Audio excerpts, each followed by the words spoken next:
ஆண்டவரும் அருமை இரட்சகருமாகிய இயேசு கிறிஸ்துவின் இடைநீற்று நாமத்தினாலே அருமையான அன்பு பிள்ளைகள் யாவருக்கும் இயேசுவின் நாமத்தினாலே அன்போடு வாழ்த்துக்களை நான் ஒத்துழைத்துக் கொள்கிறேன்.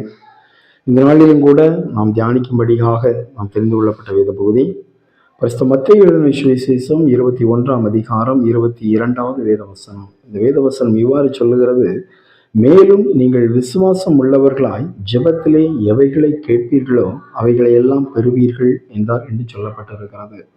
இங்க பாருங்க, ஆண்டவருடைய சமூகத்துல நாம் எத்தனையோ காரியங்கள் நம்ம கேட்கிறோம். நம்ம கேட்கிறதை கொடுக்கிறவர் தான் நம்ம ஆண்டவராகிய இயேசு கிறிஸ்து. வேதம் சொல்கிறது, கேட்கிற எவரும் பெற்றுக்கொள்ளுகிறார் என்று சொல்லி வேதம் கற்றுக் கொடுக்கிறது.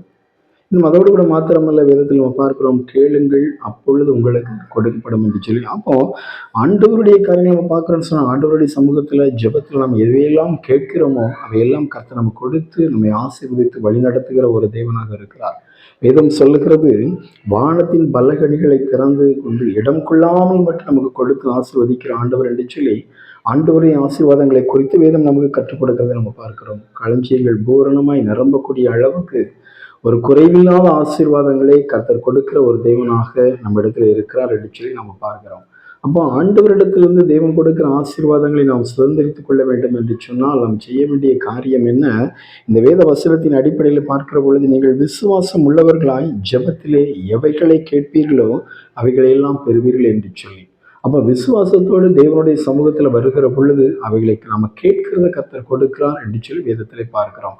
ஒருவேளை விசுவாசத்தை குறித்து நாம் அநேக செய்திகள் நம்ம கேட்டிருக்கிறோம், அநேக காரியங்களை அறிந்திருக்கிறோம்.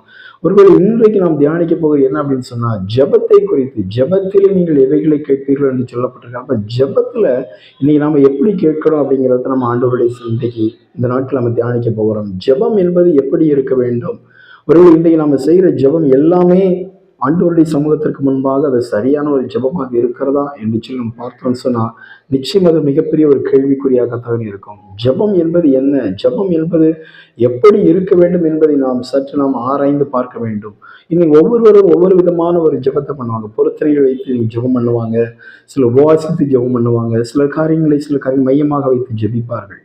ஒரு இன்றைக்கு பொருத்தனையும் ஜெபங்கள் என்று சொல்லி பார்த்தோம்னு சொன்னா, பொருத்தனைகளை சொல்லி ஜெபம் பண்ணுவாங்க. ஆண்டவரே, எனக்கு இந்த குழந்தை பாக்கியம் வேணும், எனக்கு இந்த காரியங்கள் நடந்துச்சுன்னு சொன்னா நான் உனக்கு இதை செய்கிறேன் அதை செய்கிறேன் என்று சொல்லி பொருத்தனைகள் பண்ணுவார்கள். ஆனால் இன்றைக்கு பொருத்தனைகள் என்பது எப்படி மாறி போய்விட்டது என்று சொன்னால், உலக பிரகாரமான ஓட்டங்களாக, உலக பிரகாரமான காரியங்களாக முன்வைத்து, மாம்ச பிரகாரமான காரியங்களை முன்வைத்து இன்னைக்கு அநேகர் பொருத்தனைகளை செய்கிறதை நம்ம பார்க்கிறோம். பிரியமான தேவனுடைய பிள்ளைகளே, தேவனுக்கு பிரியமான பொருத்தனை என்பது ஒரு ஆவிக்குரிய பொருத்தனைகளாக காணப்பட வேண்டும்.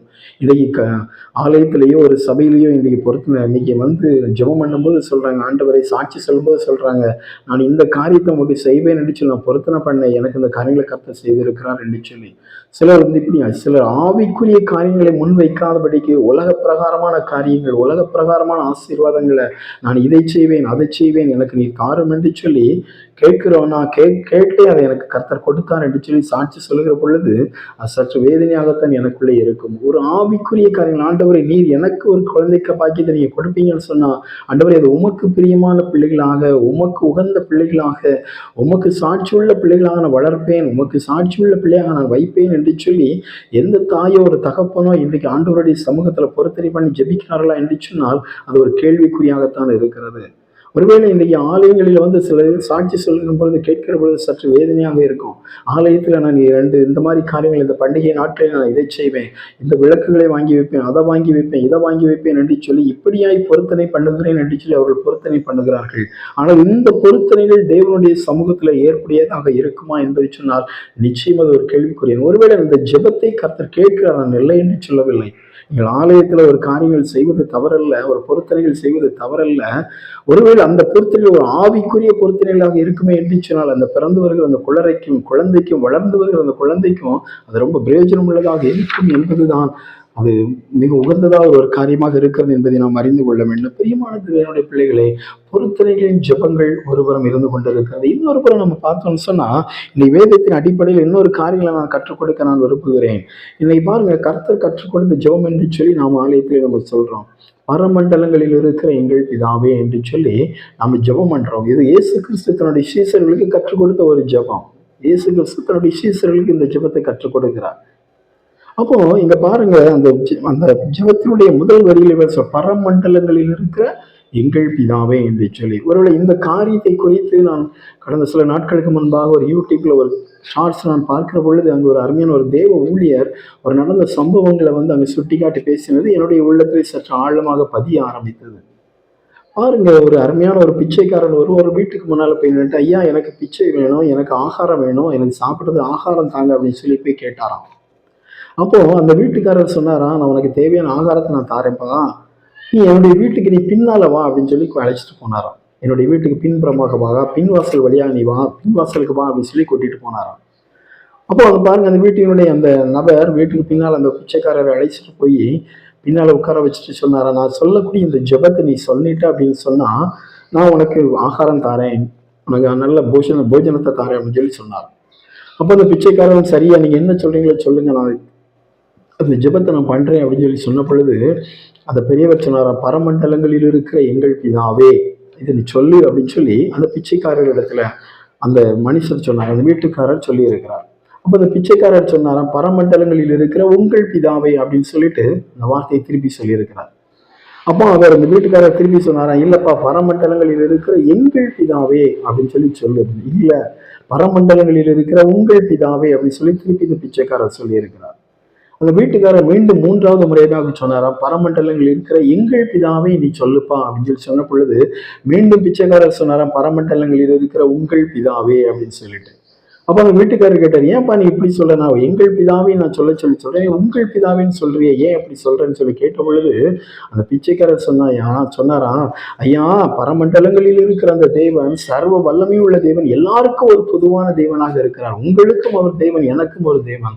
அப்ப பொதுவான ஒரு தேவனை நாம் ஆராதிக்கிறோம் அப்படின்னு சொன்னா, உண்மையிலே அந்த ஜீவனுள்ள தேவன் பொதுவான ஒரு தேவன் நாம் ஆராதிக்கிறோம்னு சொன்னா ஏன் எனக்கு இப்படி ஒரு வித்தியாசம் பார்த்தீங்க, அப்படின்னா என்னுடைய ஆகாரத்தை எங்க வீட்டுக்கு முன்னால வச்சு நீங்க கொடுத்துருக்கலாமே, என்னை தனிப்பட்ட முறையில பின்பக்கமா அழைத்து கொண்டு வந்து இந்த ஜெபத்தை சொல்லி எனக்கு இது தனியா என்னை அழைச்சிட்டு நீங்க கொடுக்குறீங்களே, யாருக்கும் தெரியாதபடி பின்புறமாக அழைத்து வந்து இந்த ஜெபத்தை கற்றுக் கொடுத்து எனக்கு சொல்லி கொடுத்து கொண்டு இருக்கிறீங்களே, ஆகாரம் தாரேன்னு சொல்றீங்களே, இது எப்படி பொதுவாக ஏற்றுக்கொள்ள முடியும்? பரமண்டல எப்படி தேவன் எல்லாரையும் பொதுவாக நேசிக்கிற ஒரு தேவன் தானே, எல்லாரையும் நேசிக்கிற ஒரு தேவன் தானே, ஏன் என்னிடத்துல போய் ஒரு வித்தியாசம் நீங்க பாக்குறீங்க, ஒரு பிச்சைக்காரங்கிற ஒரு வித்தியாசத்தை எனக்குள்ளே பாக்குறீங்களே அப்படின்னு சொல்லி அந்த பிச்சைக்காரர் சொன்னாராம். அப்பொழுதுதான் அந்த வீட்டினுடைய பெரியவருக்கு யோசிக்க ஆரம்பித்தார், நாம் எங்கேயோ தவறு செய்து கொண்டு இருக்கிறோம் என்று சொல்லி. முக்கியமான தேவனுடைய பிள்ளைகளே, இன்னைக்கு நாமும் கூட சில வேளைகள் நம்ம பார்க்கிறோம் சொன்னா சில வித்தியாசங்கள் பார்க்கிறோம், பாகுபாடுகள் பார்க்கிறோம், ஜாதி மதம் இனம் என்று சொல்லி ஒரு பாகுபாடோடு கூட நாம் இன்னைக்கு மனிதர்களை நோக்கி பார்த்து கொண்டு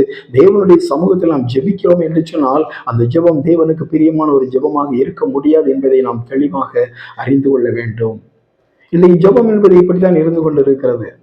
இன்னைக்கு வெளியில் வேஷம் போடுகிறோம், வேஷம் போட்டு மனிதர்களா இன்னைக்கு வாழ்ந்து கொண்டு இருக்கிறோம்.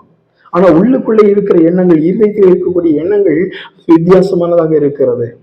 பாகுபாடு பார்க்கிறோம், வித்தியாசம் பார்க்கிறோம், ஏழை பணக்காரன் பார்க்கிறோம். இப்படிப்பட்ட சூழ்நிலை நம்ம பார்க்கிற பொழுது அந்த ஜெபம் தேவனுக்கு முன்பாக ஒரு ஏற்புடைய ஜெபமாக இருக்குமா என்று சொன்னால் நிச்சயம் அது மிகப்பெரிய ஒரு கேள்விக்குறியான ஒரு ஜெபம் தான். பிரியமான தேவனுடைய பிள்ளைகளே, ஒருவேளை ஆலயத்தில் வந்து பரமண்டலங்களில் இருக்கிற எங்கள் பிதாவை என்று சொல்லி நம்ம ஜெபிக்கிறோம் அப்படின்னு சொன்னா அந்த பரமண்டலங்களில் இருக்கிற தேவன் எல்லாருக்கும் பொதுவான ஒரு தேவனை நான் ஆராதிக்கிறேன் எண்ணங்கள் இருந்து கொண்டு எல்லாரையும் நேசிக்கிற ஒரு அன்போடு கூட நாம் காணப்படுகிற பொழுது அந்த ஜெபம் தான் தேவனுக்கு பிரியமான ஒரு ஜெபமாக அமைய முடியும் என்பதை நாம் தெளிவாக அறிந்து கொள்ள வேண்டும். பிரியமான தேவனுடைய பிள்ளைகளே, ஒருவேளை அந்த ஜெபத்தை நம்ம தொடர்ச்சி நம்ம பார்க்கிறோம்னு சொன்னா, பரமண்டலங்களில் இருக்கிற எங்கள் பிதாவே உடைய நாமம் பரிசுத்தப்படுவதாக, உடைய ராஜ்யம் வருவதாக, உடைய சித்தம் பரமண்டலத்திலே செய்யப்படுகிறது போல பூமியிலும் செய்யப்படுவதாக, அன்றன்றுள்ள அப்பத்தை எங்களுக்கு தாரும் என்று சொல்லி அந்த ஜெபத்தை நாம ஜெபிக்கிறோம். அன்றன்றுள்ள அப்பத்தை எங்களுக்கு தாரும் என்று சொல்லி நாம ஜெபிக்கிறோம். ஆனா இந்த ஜெபத்தை சொல்ற நாம இன்றைக்கு சிஎஸ்சி திருச்சி நீங்க பாத்தீங்கன்னா அந்த திருச்சியினுடைய அந்த ஆராதனை முறைமைகளில் குறைந்தபட்சம் அந்த ஆராதனை முறையில் 2 முறை இந்த ஜெபத்தை சொல்லுவாங்க. பரமண்டலங்களில் இருக்கிற எங்கள் பிதாவே என்ற ஜெபத்தை 2-3 முறை அவங்க சொல்லுவாங்க. அப்போ அந்த இடத்துல நம்ம சொல்ல அன்றன்றுள்ள அப்பத்தை எனக்கு தாரும் என்று சொல்லி நாம ஜெபிக்கிறோம். ஆனால் அன்றன்றுள்ள அப்பத்தை தேவன் தருகிற தேவன் என்று சொல்லி எல்லாருக்கும் நன்றாக தெரியும். அதனதின் காலத்தில் நேர்த்தியாக கொடுக்கிற ஒரு தேவன் என்று சொல்லி நம்ம வேதத்திலே நம்ம பார்க்கிறோம். ஆனால் ஒரு சில நேரங்களில் ஒரு குறைவுகள் என்று சொல்லி வருகிற பொழுது, ஒரு வியாபாரம் செய்கிறவர்களாக இருக்கலாம், தொழில் செய்கிறவர்களாக இருக்கலாம். அவர்கள் ஒரு வியாபாரம் தொழில் செய்கிற பொழுது நேற்றைய தினத்தில் ஒரு ஆசீர்வாதம் சற்று அதிகமாக கிடைச்சிருக்கும், ஒரு 1000 ரூபாய் அதிகமாக கிடைச்சிருக்கும், இன்னைக்கு ஒரு 500 ரூபாய் குறைவாக கிடைச்சிருக்கு அப்படின்னு சொன்னா, அந்த குறைவுகள் வருகிற பொழுது அந்த குறைவுகளை நாம் இன்னைக்கு ஏற்றுக்கொள்கிறோமா? முழு மனப்பூர்வமாய் நாம் இன்னைக்கு ஏற்றுக்கொள்கிறோமா என்று சொன்னால் நிச்சயம் அது ஒரு மிகப்பெரிய ஒரு கேள்விக்குறியாகத்தான் இருக்கிறது. நிறைவான காரியங்கள் வருகிற பொழுது சந்தோஷமாக ஏற்றுக்கொள்ளுகிறோம். குறைவானவைகள் வருகிற பொழுது, சற்று குறைவான ஆசீர்வாதங்கள் வருகிற பொழுது அது முழு மனதோடு ஏற்றுக்கொள்வதற்கு இருதயம் தயங்கி கொண்டிருக்கிறதை நம்ம பார்க்கிறோம். ஆனால் தேவனுடைய சமூகத்தில் ஜெபிக்கிற பொழுது எப்படி ஜெபிக்கிறோம்?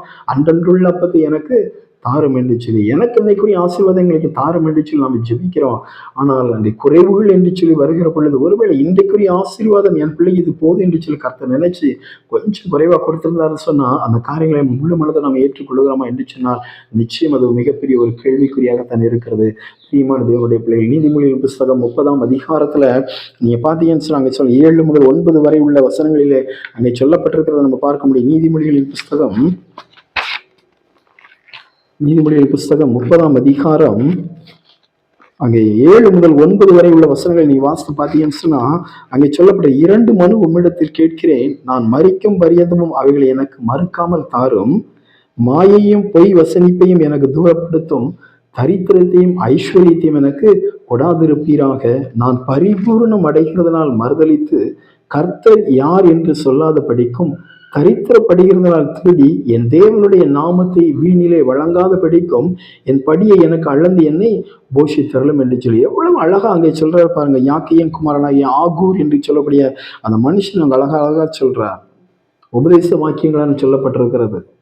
அழகா சொல்றாரு பாருங்க. 2 மனு, ஆண்டவரே நான் 2 ஜெபம் இடத்துல வைக்கிறேன், 2 விண்ணப்பத்தை இடத்துல வைக்கிறேன். முதலாவது விண்ணப்பம் அது என்னன்னு சொன்னா, மாயையும் பொய் வசனிப்பையும் எனக்கு தூரப்படுத்தும். 2வது சொல்றது, தரித்திரத்தையும் ஐஸ்வர்யத்தையும் எனக்கு கொடாதிருப்பீராக என்று சொல்லி. ஒருவேளை நம்ம ஜெபிப்போம், ஆண்டவரே எனக்கு தரித்திரம் வேண்டாம் ஆண்டவரே என்று சொல்லி நம்ம ஜெபிப்போம். ஆனா இங்க பாருங்க, ஐஸ்வர்யத்தையும் எனக்கு கொடாதிருப்பீராக என்று சொல்லி அந்த மனுஷன் சொல்றதை நம்ம பார்க்கிறோம். இல்ல இன்னைக்கு நாம ஆண்டவருடைய சமூகத்துல அப்படியே கேட்போமா? தரித்திரம் வேண்டாம்னு சொல்லி நம்ம கேட்போம், ஆனா ஐஸ்வர்யம் வேண்டாம்னு சொல்லி நம்ம கேட்க மாட்டோம். ஆனா பாருங்க, அழகா இங்க சொல்லப்பட்டு இருக்கிறது, அங்கே ஆகூர் என்று சொல்லக்கூடிய அந்த மனுஷன் சொன்னதாக சொல்லப்பட்டு இருக்கிறது, நான் பரிபூர்ணம் அடைகிறதுனால் மறுதலித்து கர்த்தர் யார் என்று சொல்லாத படிக்கும், தரித்திரப்படுகிறதுனால் திருடி என் தேவனுடைய நாமத்தை வீணிலே வழங்காத படிக்கும், என் படியை எனக்கு அளந்து என்னை போஷித்தரலும். ஒருவேளை ஐஸ்வர்யத்தை எனக்கு நிறைய நீங்க கொடுத்துட்டீங்க அப்படின்னு சொன்னா, ஆண்டவரே நான் உண்மை விட்டு பின்வாங்கி போயிடக்கூடாது ஆண்டவரே.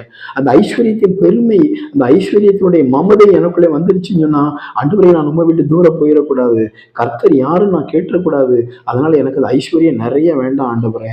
ஒருவேளை தரித்திரம் எனக்கு வந்துருச்சுன்னு சொன்னா, என்னுடைய தரித்திரத்தை நிமித்த நான் திருடிட்டுவேன், நான் ஏதாவது ஒரு காரியங்களை நான் செய்திருவேன், களவு செய்திருவேன். ஆகவே எனக்கு இந்த 2மே எனக்கு வேண்டாம், எனக்கு அன்றன்றுள்ள பத்தி எனக்கு தாரும் ஆண்டவரே என்று சொல்லி மனப்பூர்வமாக தேவனுடைய சமூகத்தில் விண்ணப்ப வைத்து ஜெபிக்கிறத நம்ம பார்க்கிறோம். பிரியமான தேவனுடைய பிள்ளைகளே, இன்னைக்கு நம்முடைய வாழ்க்கையை கொஞ்சம் யோசிச்சு பார்ப்போம். ஆண்டவருடைய சமூகத்தில் நம்ம ஜெபிக்கிற பொழுது, ஆலயத்துல ஜெபிக்கிற பொழுது நம்ம ஜெபிக்கிறோம், ஆண்டவரே அன்றன்றுள்ள அப்பத்தை எனக்கு தாரும் ஆண்டவரே என்று சொல்லி. ஆனால் அன்றன்றுள்ள அப்பத்தை கர்த்தர் நமக்கு கொடுக்கிறார் அப்படின்னு சொன்னா, இன்றைக்குரிய ஆசீர்வாதங்கள் இதுதான் என்று சொல்லி கர்த்தர் கொடுக்கிறாரு சொன்னா, அதை முழு மனதோடு இன்றைக்கு நாம் ஏற்றுக்கொள்கிறோமா என்று சொன்னால் நிச்சயம் அது ஒரு மிகப்பெரிய ஒரு கேள்விக்குறியாக இருக்கிறது. அப்ப ஜெபிக்கிறது ஒன்று, உள்ளத்தில் இருக்கிறது ஒன்றாக இன்னைக்கு இருக்கிறத நம்ம பார்க்கிறோம். பிரியமான தேவனுடைய பிள்ளைகளே, நாம் எதை ஜெபிக்கிறோமோ அதைத்தான் கர்த்தர் நம்ம கொடுப்பாங்க. அப்ப நம்முடைய ஜெபத்துல இதெல்லாம் ரொம்ப கவனமா இருக்கணும். உண்மையுள்ள ஒரு ஜெபமாக இருக்கணும், உத்தமமான ஒரு ஜெபமாக இருக்கணும். ஜெபம் என்பது அதுதான். பிரியமான தேவனுடைய பிள்ளைகளை, நாம் இன்றைக்கு எப்படி ஜெபித்துக் கொண்டிருக்கிறோம் என்பதை நாம் சற்று ஆராய்ந்து பார்க்க வேண்டும். நிறைவுகள் குறைவுகள் வருகிற பொழுது அதை முழு மனதோடு இன்றைக்கு நாம் ஏற்றுக்கொள்ளுகிறோமா என்பதை சிந்தித்து பார்ப்பதற்கு தேவன் அழைக்கிறார். அதோடு கூட மாத்திரமல்ல, அந்த ஜெபத்தினுடைய பின்பாகம் இவர் சொல்கிறது, பிறர் குற்றங்களை நாங்கள் மன்னிப்பது போல எங்கள் குற்றங்களை எங்களுக்கு மன்னியும் என்று சொல்லி. ஜெபிக்கும் போது நம்ம கேட்கிறோம், பிறர் குற்றங்களை நாங்கள் மன்னிப்பது போல. ஆண்டவரிடத்தில் கேட்கிறோம், ஆண்டவரை பிறர் குற்றங்களை நாங்கள் மன்னிக்கிறோம் ஆண்டவரே, அதனால என்னுடைய குற்றங்களை என் பாவங்களை நீங்க மன்னிங்க என்று சொல்லி நம்ம ஆண்டவரிடத்துல கேட்கிறோம். ஆனா பிறருடைய குற்றங்களை மன்னித்து விட்டு தேவனுடைய சமூகத்துல நாம நிற்கிறோமா என்று சொன்னால் யோசிக்க வேண்டிய ஒரு கேள்வியான ஒரு காரியம்தான். இது. நீ ஆண்டவருடைய சமூகத்துல ஜெபிக்கிற பொழுது, தேவனுடைய சமூகத்துல நிற்கிற பொழுது, முதல்ல நம்மை நாம உயிர்த்து உணர்ந்து ஆராய்ந்து பார்த்து தேவனுடைய சமூகத்திற்கு முன்பாக நிற்க வேண்டும். ஒரு பரிசுத்தம் இல்லாமல் தேவனுடைய சமூகத்துல வந்து நிற்க முடியாது. ஆண்டவரிடத்துல வந்து கேட்கிறோம், ஆண்டவர் எங்கள் குற்றங்களை நீ மன்னின்னு சொல்லி கேட்கிறோம். ஆனா அதுக்கு முன்பாக சொல்லப்படுறது, நாங்கள் பிறர் குற்றங்களை மன்னிக்கிறது போல எங்கள் குற்றங்களை நீங்கள் அப்போ பிறருடைய குற்றங்களை, பிறர் நமக்கு எதிராக செயல்படுகிற காரியங்கள் நாம என்னைக்கு மன்னிக்கிறோமோ, மன்னித்து விட்டு தேவனுடைய சமூகத்துல வந்து ஜெபிக்கிற ஜெபம் தான் அது உண்மையுள்ள ஒரு ஜெபமாக இருக்கும். அப்படி ஜெபிக்கிற பொழுதுதான், முழு மனதோடு மன்னித்து விட்டு தேவனுடைய சமூகத்துல வந்து ஜெபிக்கிற பொழுதுதான் அந்த ஜெபம் தேவனுக்கு ஏற்புடைய ஒரு ஜெபமாக இருக்கும். நம்முடைய பாவங்களையும் நம்முடைய குற்றங்களையும் தேவன் மன்னிக்கிற ஒரு தேவனாக இருக்கிறார். பிரியமான தேவனுடைய பிள்ளைகளை, இன்றைக்கு ஜெபத்துல நாம் எப்படி வந்து முழங்கால் படி நிற்கிறோம் என்பதை கொஞ்சம் சற்று யோசித்து பார்க்க வேண்டும். ஆண்டவருடைய சமூகத்துக்கு வருவது பெரிதல்ல, ஆண்டவருடைய சமூகத்தில் முழங்கால் படி நிற்பது பெரிதல்ல. ஆனால் அந்த நாட்களில் நாம் அறிந்தோ அறியாமலோ செய்த சில காரியங்கள், தவறுகள் எது இருந்தாலும் சரி, பிறருக்கு விரோதமாய் பேசின பேச்சுகள், பிறருக்கு விரோதமாய் செயல்பட்ட காரியங்கள், ஏதோ தீங்கான காரியங்கள் நம்முடைய இருதயத்துல உள்ளத்துல இருந்திருக்குமே என்று சொன்னால், தேவனுடைய சமூகத்துல வந்து அந்த காரியங்களுக்காக முழங்கால் படிட்டு, ஆண்டவரே என்னை மன்னியும் என்று சொல்லி ஆண்டவருடைய சமூகத்துல மன்னிப்பு கேட்கிறதோடு மாத்திரமல்ல, யாருக்கு விரோதமா பேசணுமோ, யாருக்கு விரோதமா நம்ம செயல்பட்டோமோ அவர்களை மன்னிக்கிறவர்களாய் காணப்பட வேண்டும். ஒருவேளை அவங்களே நம்ம எதிர் பேசி இருக்கலாம், அவங்களே நம்ம அவமானப்படுத்தி இருக்கலாம், மற்றவர்கள் நம்மை நிந்தித்து இருக்கலாம், நம்மை தூஷித்து இருக்கலாம். ஒருவேளை அப்படிப்பட்ட சூழ்நிலை இருந்தாலும் கூட அவர்களையும் மனப்பூர்வமாய் மன்னித்து விட்டு தேவனுடைய சமூகத்துல வந்து, ஆண்டவரே என்று சொல்லி நாம் ஜெபிக்கிற பொழுது அந்த ஜெபம் கர்த்தருக்கு ஏற்புடைய ஒரு ஜெபமாக இருக்கும் என்பதைத்தான் வேதம் இன்றைக்கு நமக்கு தெளிவாக கற்றுக் கொடுக்கிறது. பிரியமான தேவனுடைய பிள்ளைகளே, குறிப்பா நீங்க இந்த காரியங்களை குறித்து நம்ம பார்க்கிறோம்னு சொன்னா, தாவீதை குறித்து வேதத்தில் நம்ம பார்க்கிறோம். தாவீதை அந்த சீமையை என்று சொல்லக்கூடிய அந்த மனுஷன் தூஷிக்கிறான். நீ பேலியாளின் மனுஷனடி சொல்லி தூஷிக்கிறான், அவமானப்படுத்துகிறான், நிந்திக்கிறான், இரத்தப்பிரியனே என்று சொல்லி சொல்லுகிறான். அந்த சீமை என்று சொல்லக்கூடிய ஒரு மனுஷன். தாவீதை சுற்றி பலசாலிகள் நின்று கொண்டு இருக்கிறாங்க, பலசாலிகள் இருக்கிறாங்க. அதுல ஒரு சொல்றான், அபிசா என்று சொல்லி இந்த மனுஷன் சொல்றான், ராஜாவை நீர் எனக்கு உத்தரவு கொடும், அவன் தலையை நான் வெட்டி விடுகிறேன் என்று சொல்லி. அந்த அளவுக்கு கோபமூட்டக்கூடிய வார்த்தைகளை அந்த சீமை என்று சொல்லக்கூடிய அந்த மனுஷன் சொன்ன பொழுதும் கூட அந்த தாவீது ரொம்ப அழகா சொல்றாரு, கர்த்தர் என்னை தூஷிக்க வேணும்னு சொல்லி அனுமதிச்சிருக்கிறாரு, அவனுக்கு அந்த வாய்ப்பை கொடுத்திருக்கிறாரு. அவன் என்னை தூஷித்து கொண்டு இருக்கிறான், கர்த்தர் சொன்னதுனால அவன் தூஷிக்கிறான். இன்னைக்கு நான் அதை கேட்கணும்னு சொல்லி அந்த ஒரு ஒருவேளை இன்னைக்கு கர்த்தர் அதை தீர்மானித்திருக்கலாம், அதனால அந்த வார்த்தைகளை நான் கேட்டுக்கொண்டு இருக்கிறேன், விட்டுவிடு என்று சொல்லி அவை சொல்லுகிறத நம்ம பார்க்க முடியும். பிரியமான தேவனுடைய பிள்ளைகளே, அந்த தாவீதுடைய இருதயத்தை பாருங்க. பேலியாளின் மனுஷனே என்று சொல்லி ஒரு வார்த்தைகள், எவ்வளவு கேவலமான வார்த்தைகளை சொன்ன பொழுதும் கூட தாவீதுக்குள்ள கோபம் என்பதே வரல. காரணம் ஆண்டவருடைய பிள்ளை என்பதை அவன் தெளிவாக உணர்ந்திருந்ததை நம்ம பார்க்கிறோம். பிரியமான தேவனுடைய பிள்ளைகளே, அங்க பாருங்க, அதன் பின்பாக நீங்க 12வது வசனத்துல 2 சாமுவேல் புஸ்தகம் 16ஆம் அதிகாரம் 12வது வசனம் நீங்க பார்த்தீங்கன்னு சொன்னா, அதன் நிமித்தம், அந்த தூஷணத்தின் நிமித்தம் அங்க தாவீது பொறுமையா இருந்ததுனால அவன் பெற்றுக்கொண்ட ஆசீர்வாதங்களை குறித்து சொல்லப்பட்டிருக்கிறது. ஒரு பெரிய ஆசீர்வாதங்களை கர்த்தர் எனக்கு தருவார் என்கிற நம்பிக்கையோடு அங்க தாவீது இருக்கிறத நம்ம பார்க்க முடியும். பிரியமான தேவனுடைய பிள்ளைகளே, இன்றைக்கும் கூட நம்முடைய ஜெபமும் அப்படிப்பட்ட ஒரு ஜெபமாகத்தான் காணப்பட வேண்டும். பிறருடைய குற்றங்களை, பிறருடைய பாவங்களை, பிறருடைய செய்யக்கூடிய தவறுகளை நம்ம மன்னிக்கிற பொழுது, அவர்களுக்காக தேவனுடைய சமூகத்தில் வந்து ஜெபிக்கிற பொழுது, அந்த ஜெபம் மிகவும் ஒரு ஏற்புடைய ஜெபமாக இருக்கும் என்பதை நாம் மறந்துவிடக்கூடாது. ஒருவேளை தேவனுடைய சமூகத்தில் நம்ம ஜெபிக்கிறோம், பரமண்டலங்களில் இருக்கிற எங்கள் பிதாவை என்று சொல்லி அந்த ஜெபத்தை சொல்லி நம்ம ஜெபிக்கிறோம். அந்த ஜெபத்தின் அர்த்தத்தை நாம் உணர்ந்து இன்றைக்கு ஜெபிக்கிறோமா என்பதை கொஞ்சம் நாம் இன்றைக்கு கொஞ்சம் யோசித்து பார்ப்பதற்கு தேவன் நம்மை அழைக்கிறார். பிரியமான தேவனுடைய பிள்ளைகளை, இன்றைக்கு நம்முடைய ஜெபம் எப்படி இருக்கிறது? வேதம் சொல்லுகிறது, நீங்கள் விசுவாசம் உள்ளவர்களாய் ஜெபத்திலே எவைகளை கேட்பீர்களோ அவைகளை பெற்றுக்கொள்வீர்கள் என்று சொல்லி. இன்னைக்கு எல்லாமே ஆண்டவருடைய சமூகத்தில் கேட்டு பெற்றுக்கொள்ள வேண்டும் என்று சொல்லி நம்ம விரும்புகிறோம். ஆனால் தேவனுடைய சமூகத்திற்கு முன்பாக ஜெபிக்கிற பொழுது அந்த ஜெபத்துல உண்மை இருக்கிறதா, அந்த ஜெபத்துல உத்தமம் இருக்கிறதா, அந்த ஜெபத்துல பரிசுத்தம் இருக்கிறதா, தேவன் விரும்புகிற ஜெபமாய் அது இருக்கிறதா என்பதை நாம் சிந்தித்து பார்க்கும்படிக்காக தேவன் இன்றைக்கு நம்மை அழைக்கிறார். பிரியமான தேவனுடைய பிள்ளைகளே, தேவனிடத்துல எதை கேட்டாலும் கொடுப்பதற்கு அவர் உண்மையுள்ள ஒரு தேவனாக இருக்கிறார். தன்னுடைய பிள்ளைகளுக்கு இறங்குகிற ஒரு தேவனாக இருக்கிறார். கூப்பிடுகிற காக்கை குஞ்சுகளுக்கும் இறங்கி போஷிக்கிற தேவன் என்று சொல்லி நம்ம வேதத்துல பார்க்கிறோம். அந்த அளவுக்கு தன்னுடைய படைப்புகள் மேல, தான் உருவாக்கின அந்த படைப்புகள் மேல அவர் கரிசனை உள்ள ஒரு தேவனாக இருக்கிறார். ஒருவேளை ஒரு சாதாரண காக்கை குஞ்சுகளுக்கு கூட தேவன் இவ்வாறு இறங்குவார் என்று சொன்னால், தன்னுடைய சாயலாய் படைக்கப்பட்டிருக்கிற நமக்கு தேவன் இறங்காது இருப்பாராம்? நிச்சயம் இறங்கி உதவி செய்கிற ஒரு தேவனாக இருக்கிறார். ஆனால் தேவனுடைய சமூகத்திற்கு முன்பாக ஜெபிக்கிற பொழுது அந்த ஜெபம் உண்மையுள்ள ஒரு ஜெபமாக இருந்து பரிசுத்தமுள்ள ஒரு ஜெபமாக இருந்து தேவன் விரும்புகிற ஒரு ஜெபமாக இருந்து தேவனிடத்தில் நம்ம கேட்கிறோம்னு சொன்னா கர்த்தர் நிச்சயம் நம்முடைய வாழ்க்கையில பெரிய காரியங்களை செய்வார். தொடர்ந்து நம்ம ஜெபிப்போம். தேவன் பெரிய காரியங்களை செய்து நம்மை நடத்துவாராக. ஆமென்.